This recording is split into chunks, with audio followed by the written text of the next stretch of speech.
Welcome, everyone, and thank you for listening to Sports Doc Talk. I'm Will Sanchez, along with Dr. Grant Garcia. Like always, sports, orthopedics, all the time. This is what we do. This is what we love, and we love talking with you and just talking about the things that we really care about. Before we get into our show topic, let's welcome in Dr. Grant Garcia, our orthopedic surgeon and sports medicine specialist. And just a reminder, check us out at sportsdoctalk.com. Dr. Garcia, how are you this beautiful fall as we're getting ready for the holidays? Is everyone excited? I know you got some little ones running around the house. Are they starting to get the excitement of the holidays coming around, or is this still too soon? They're excited. You know, it's my daughter's birthday before the holidays, so she's way more into that than the holidays yet. So once that passes in early December, then the holiday rush will come. Once we get the tree up and everything else, the kids tend to get more excited. But we're good. Yeah, no, end of the year is crazy though for orthopedics, so it's hard to get super excited about the holidays yet. Well, now, I'm going off topic right now from what we're about to talk about. But do you tend to see some of that uptick, one, because people are starting to do activities that they haven't done since maybe last winter, or two, they're trying to get some things done, whether it's insurances or trying to get certain things at the end of the year, or is it a combination? What has been the pattern for you that you've noticed with patients coming in? So some patients may know this, but basically, the worst time to get surgery by an orthopedic surgeon is in December because it's the busiest, because everyone has their deductible. And so they meet their deductible and then they decide I'm going to get my knee done. I've been waiting 2 months, I've been waiting 6 months, I've been waiting a year. So December is the busiest time of the year for pretty much all my partners, right before the holidays. And up till basically patients will be, they'll be asking for surgery all the way till I've done surgeries as New Year's Eve. Oh my God. They want to get done before the end of the year. So the end of the year is a big deal. As a sports surgeon, unfortunately, as we know, ski season's coming up, and so that's a different level of busyness. But the end of the year is always the busiest time of the year. We all prepare, the staff prepare for a higher amount of cases. It's just busier. So, all right. So it's all insurance related. It sounds like it, and I know personally for myself, I used to snowboard a lot, and I've been far enough removed where I'm going, yeah, you're starting to get a little too old for that. Not so much getting too old for that, but the fact that I haven't snowboarded in over a decade, and now I'm just like, I feel like I'm going to go out there, something's going to happen, utilizing muscles that I'm not used to doing and used to carving and things like that. But like I said, we're getting way off topic about what we're going to talk about today, because what we're going to talk about today is really an underlying theme that's been around for a long time, and it finally seems to be at a heightened state, especially the last year in football, and that's been the argument between turf and grass. And that's the topic that we're going to get into today. We're going to talk about the differences of the turf, grass, and maybe what kind of roles it plays when it comes to injuries, non-contact injuries, and so on and so forth when it comes to that. So real quick, Dr. Garcia, what are your thoughts for someone that is an orthopedic surgeon that has been a part of professional teams and high school teams and seeing all these different playing fields, from the professional playing field to just, the high school field? What are your thoughts initially when you hear the topic of turf versus grass? I mean, the first thing you're thinking of with this is, this is one of those ones where this is a open box, and it's an underlying theme, obviously, I think, in football, if you look at it, because it's really, the debate is grass versus turf, but it's also players versus owners. And there's a huge cost factor in here that I am not saying is related to why the decision is to do grass versus turf, but we're preparing for this episode. I mean, it really opened my eyes to sort of the differences and, what are these sort of conundrums. And, you hear the players, right? Someone gets hurt on the field, a non-contact injury. Odell Beckham Jr. a couple of years ago, there's just a plethora of players that have gotten hurt, and they all say it's the result of the turf, right? And the players union is talking about that.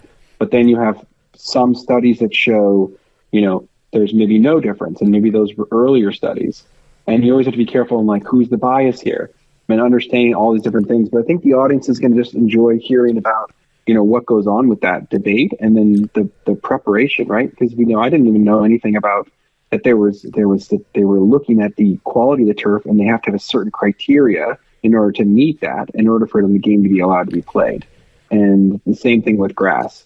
So, this is a really interesting topic, and it's, we're not going to solve it today, but hopefully we'll give more information.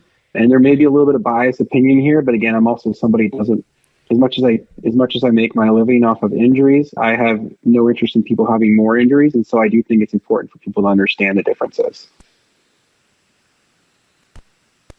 100%. Just to give context, there are 32 NFL teams in the NFL, which means that there's 30 stadiums. 2 teams share the stadium. We're fans of the Giants. They share the stadium with the Jets, and the Chargers and the Rams share their stadium in LA.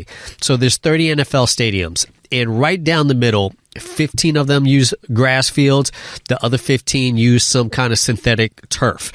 And last year, the NFLPA president, J.C. Tretter, called for a ban on specific turfs, especially what's called slit film turf, citing safety concerns.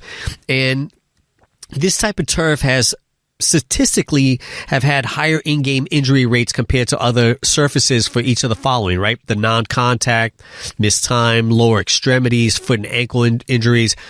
So let's start right there. When it comes to non-contact injuries, that is something that, as a surgeon, that piques your interest right away, right? Because those usually tend to be, and correct me if I'm wrong, the more serious type of injuries that you can sustain. I think it probably depends on what you're thinking of, but I think that, yes, you see those non-contact injuries, ankle sprains, ACL tears. There was a number of times when you see a player run on the field, usually wide receiver, someone open field, it's pretty hard to get a non-contact injury if you're kind of in the center of the line. Yeah. And you'll see them twist and they'll grab their knee. Yeah. So it's kind of a combination of those things. The contact injuries like Nick Chubb suffered, that was pretty gruesome. Yeah. And that's a totally different animal. So, they tend to be just a different look to them. They're just more worrisome to me because you're trying to figure out what happened, right? You're just, you see someone just get clobbered and the knee goes in another direction, or their hip goes a different direction, or their arm goes a different direction, or whatever. We don't want to, go into too many details. You kind of know what happened. Yeah. But when someone just runs on the field, twists, and then all of a sudden go down, you're trying to figure out, that's kind of a conundrum. You're trying to immediately go look into what's going on.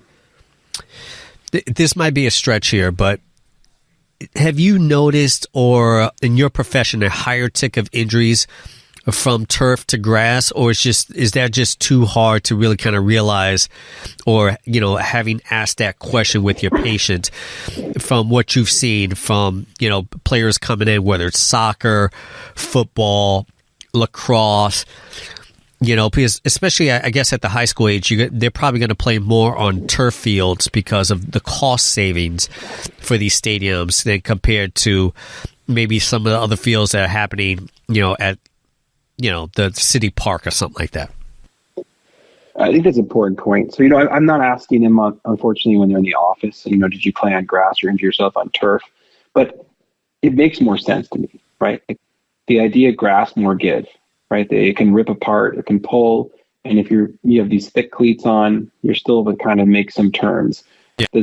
The turf, as much as we always try to have the word synthetic and more natural, it's not going to rip. It's supposed to be longevity. You can't design, grass is not high longevity, but turf is. Yeah. Right. That's why it looks so good all year round. No matter how much they try to make it and put, tire chunks in it and all other fancy stuff. And again, I don't even know all the different types of turf. I'm not a turf expert, but it makes sense to me that there would be more injuries on it, and especially injuries that require very, precise movements or these sort of small tweaks. We've seen this already in the sense that more recently they are a higher number of foot and ankle injuries found, and there's been a couple studies which we'll talk about. But I think the point you brought up that's really important for everybody to understand is say, why does this matter? Why is this not being fixed? Well, the word cost is real. Yeah. I was hearing about this, and I think we may talk about this or not, but you're talking about, turf field to maintain, to put in, it's moderately expensive, but it's not very hard to maintain. The grass can be, upwards of $2 to $3 million. And, you have these owners who don't want to spend more money and would rather have the money be profits versus using all grass. Yeah. But what the interesting statement is, when we were doing some research on this, is that the grass now and all the technology, grass can be done at any level, right? And I think a few of the places like Green Bay, who you'd imagine would not be able to handle grass, or places like Miami or whatever that can't have grass because of the heat, they both maintain them. So the weather is not a factor anymore. Yeah. And so there's really the reason, I think, is because it's harder to maintain and more expensive. But then again, this is my own opinion. No, listen, let's keep it real. That's exactly what it is. I mean, let me grab a quote from Tiki Barber. He mentioned this on his radio show about 2 weeks ago, and this is his quote. He said, "Whatever the cost is, isn't that worth the maybe $500 million of salary on your team? You are putting that investment in each player at risk every time they play on this terrible surface," Barber explained on that Monday. "Every single week, I feel like someone is getting hurt on this turf.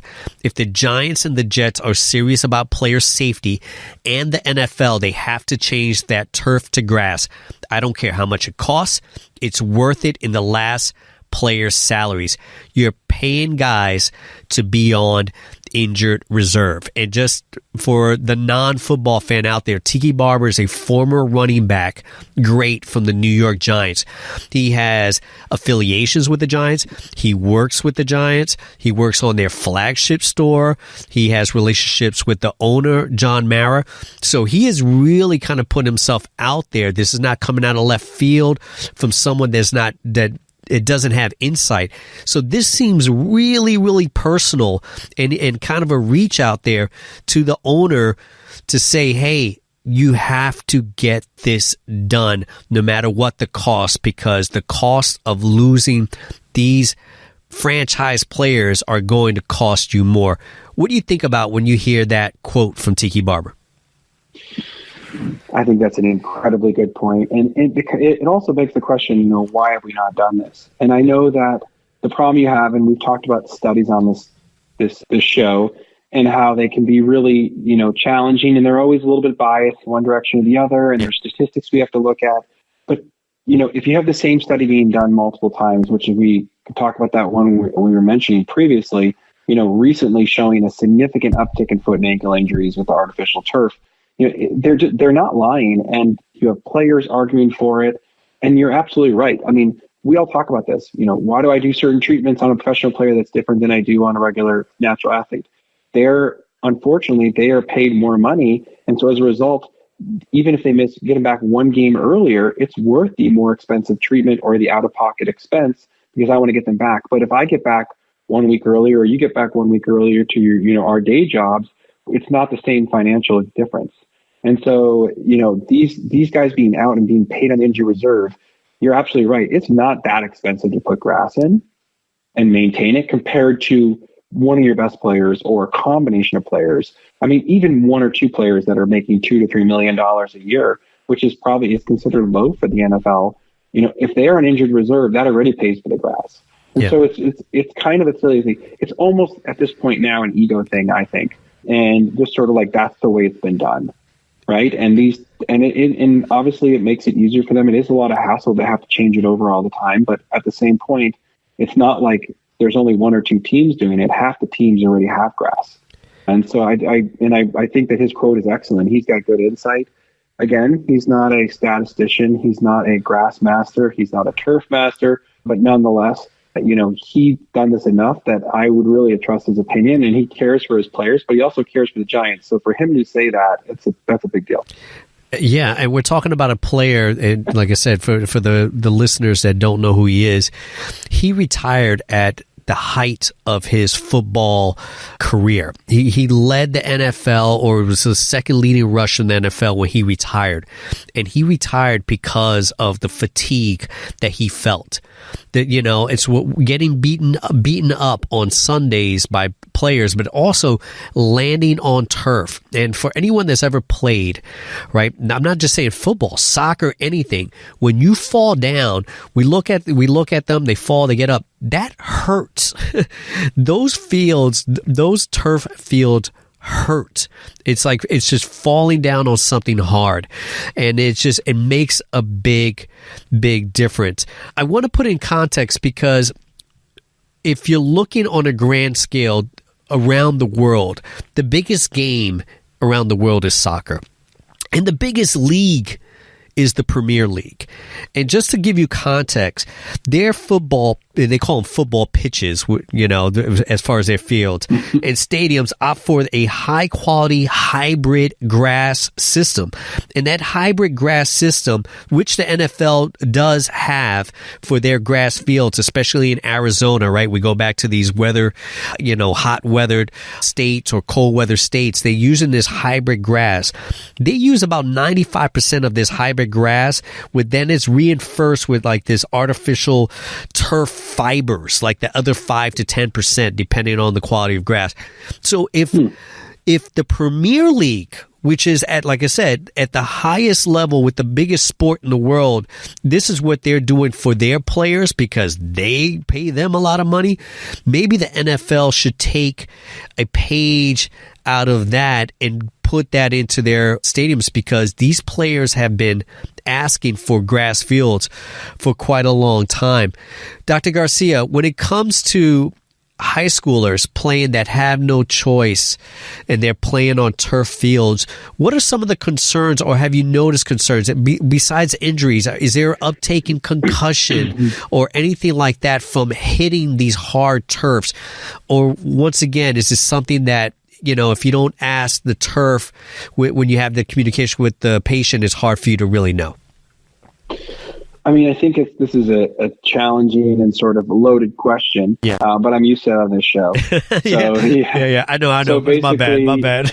No, it's okay. So basically, we're talking about costs again. So you did Premier League and the NFL. Yep. These are where money's no matter, and the word multiple millions of dollars get thrown around like it's just candy. Yep. Right? This is different than the high school team. And, again, I take care of Mershon High School. We have, reasonable funding, but we do not have NFL level funding. And so to have a grass field, especially in Seattle, would be a disaster.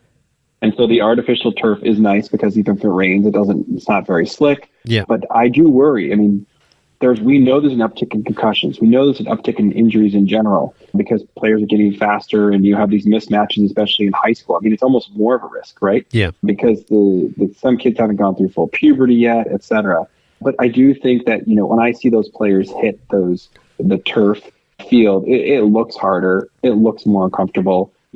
I myself have played on fields like this before, and it feels different. Now, again, it depends on the weather. Whether you like it or not, but but again, in the lower levels, there's no choice. It's just without a doubt the upkeep, the ability to keep it good quality. Because again, we're talking about good maintained grass, but we're not talking about poorly maintained grass versus turf. Because I imagine a poorly maintained grass is probably a much higher injury rate than turf.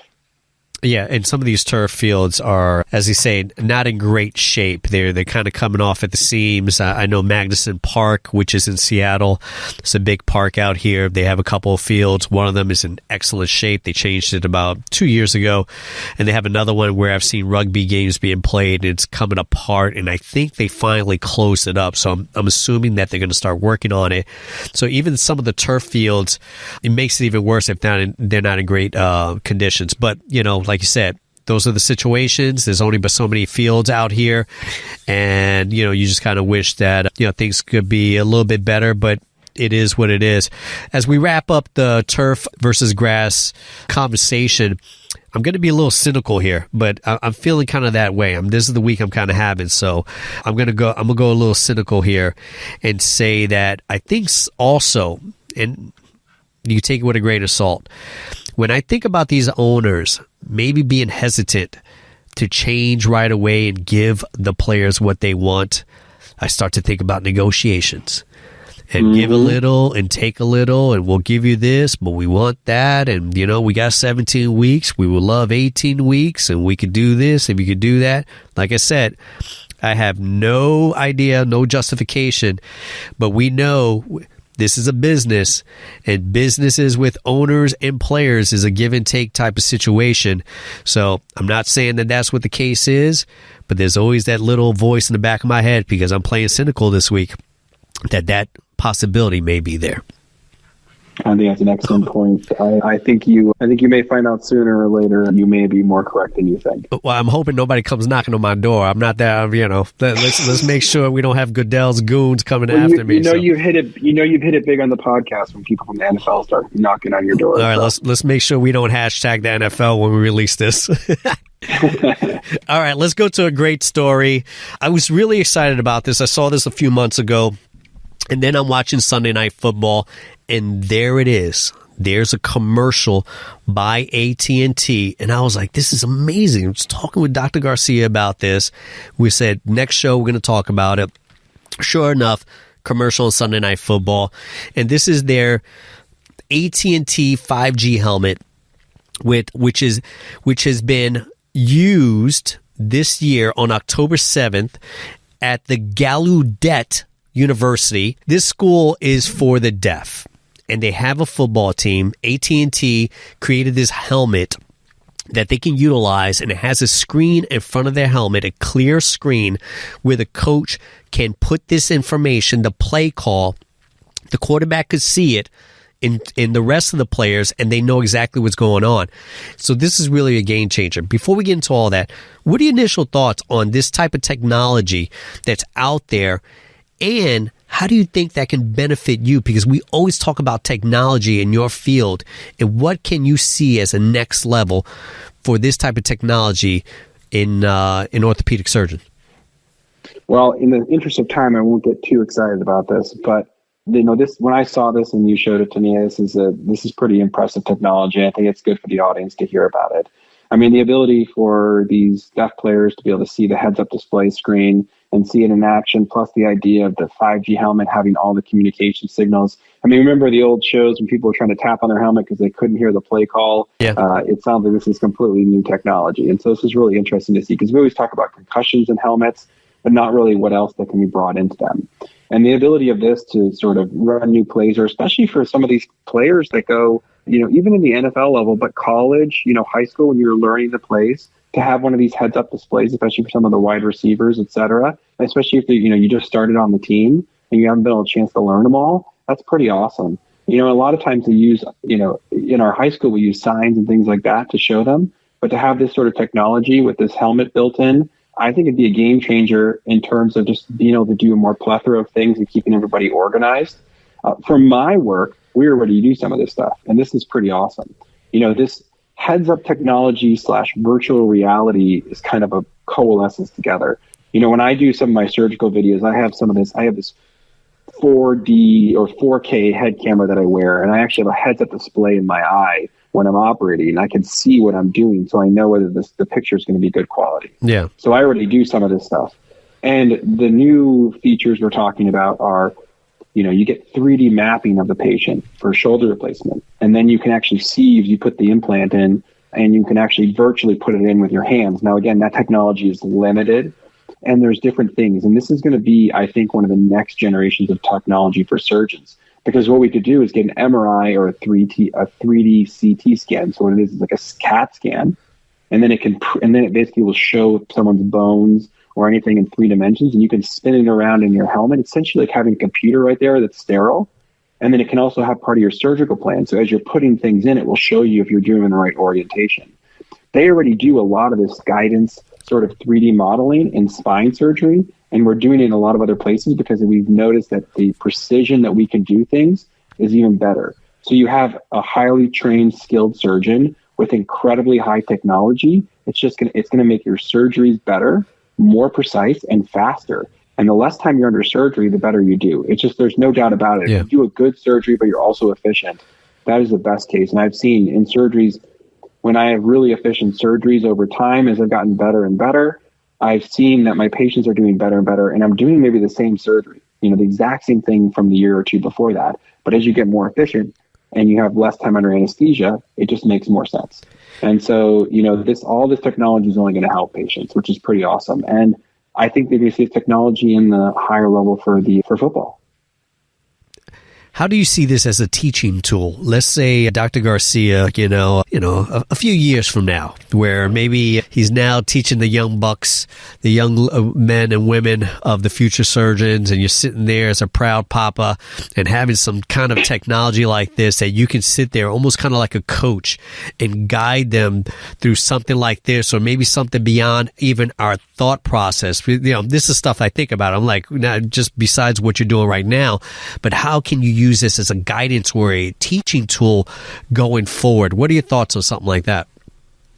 Well, I hate to tell you that there's actually more reality than you know right now. So, I do some of this stuff. Again, we used to do it with the Avail system we had talked about previously, where the camera system was in there. We went live, and I'd done a few of these from my operating room where I would teach people how I do something and show them it. And there are certain companies that if you need to learn a new procedure, the surgeon will actually bring in, have a camera come in and do a sort of video live for you, so they can help you walk through, or you can watch them in the operating room through this type of situation. But the newer technology, which is really not there yet, it's hard. Even the camera system I use is quite technically challenging, and it's not the best system out there. It's just pretty good. There's just nothing like it. Yeah. But really, the next step, I think, is you have a head camera on. It's a great camera. It's really, you don't really have to think about it because you don't want to have distractions in the operating room. That's never a good thing. But you have the ability to have this camera on and watch you. It's guided by your head, so it sees your bird's eye perspective, which is really, that's the part that people can't see usually in the operating room, right? There's, in certain cases, there's only one person, even though there's a few people operating, that can actually see exactly what's going on. That's usually me, the surgeon. And so then I can do that huddled together with the sort of heads-up display to see what I'm showing them, and then they can actually ask questions and you can teach. And so the answer is yes, this is a very early market for this type of technology, and this is going to be a game changer. I mean, even in the last few years since, residency, fellowship, and now surgery, and then starting to build a repertoire, teaching other surgeons about certain techniques that we do in the complex stuff that we do over here in Seattle now. This technology like this is incredibly helpful. It also saves a lot of time. I mean, it's a lot of effort for me to fly out to some place to teach when I can teach directly in my operating room where I normally work anyways. Yeah. And so it's better for all parties involved. Lower cost too, because you're not paying for someone to fly out in hotels, et cetera. It's overall better quality for everybody. And so that's really what's important, but you're also utilizing technology. It's like Zoom, but for surgeons, which is pretty cool. You think besides whether it's the cameras or the technology getting better, but outfitting the operating rooms, whether it's having 25 mini cameras from different angles, like you said, bird's eye side, everything else, all these different views of something that you may not notice if you're on one side of the table. I guess my long-winded question is, do you think outfitting the operation rooms, the operating rooms, to a certain extent will help advance that technology as well?